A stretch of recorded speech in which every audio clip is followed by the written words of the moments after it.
Hello everyone, I'm Dr. IEP Hero, and today I want to talk about something that almost no one explains clearly to parents: IEP meetings. If you've ever sat in one of these meetings as a parent, you probably felt a little overwhelmed. There are a lot of people in the room.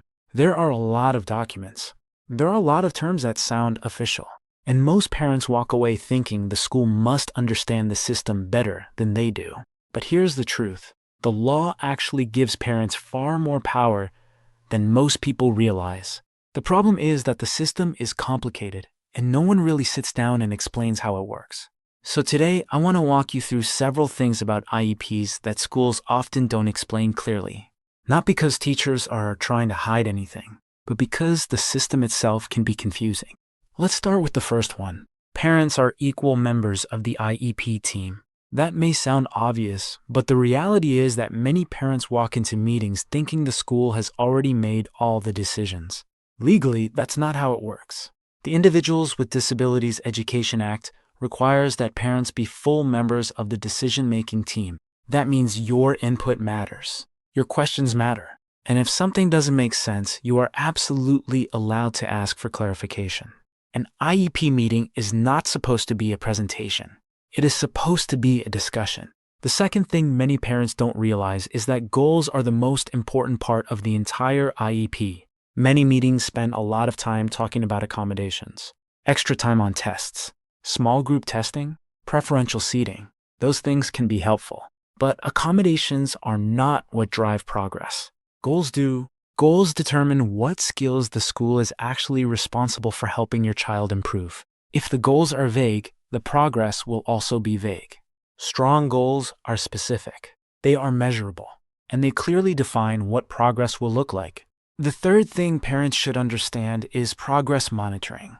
Schools are required to track whether students are making progress toward their IEP goals. But progress monitoring only works if the data being collected actually measures the goal. If a student has a reading fluency goal, the team should be collecting fluency data. If the goal focuses on writing, the data should reflect writing performance. Good data tells the team whether instruction is working. Without data, the team is just guessing. The fourth thing many parents don't realize is that services must match the goals. If a student has a goal related to reading comprehension, there should be some form of instruction that targets that skill. Goals and services are supposed to be connected. The services listed in the IEP are not random. They represent the instructional support the school is committing to provide. The fifth thing parents should know is that questions are not a problem. Sometimes parents hesitate to ask questions because they don't want to slow the meeting down, but asking questions is part of the process. If something in the document isn't clear, asking for an explanation is completely appropriate. IEP documents contain a lot of information, and it's important that everyone in the room understands what is being agreed upon. The sixth thing many people don't realize is that collaboration is the real goal of the meeting. The best IEP meetings are not confrontational. They are collaborative. Teachers bring instructional expertise. Parents bring knowledge of their child. When those perspectives come together, the team can build a plan that truly supports the student. And the final thing I want parents to remember is this. The purpose of an IEP is not paperwork. The purpose of an IEP is access to instruction, access to support, access to opportunities that allow students to grow and succeed. When the system works the way it's supposed to, IEPs can be incredibly powerful tools.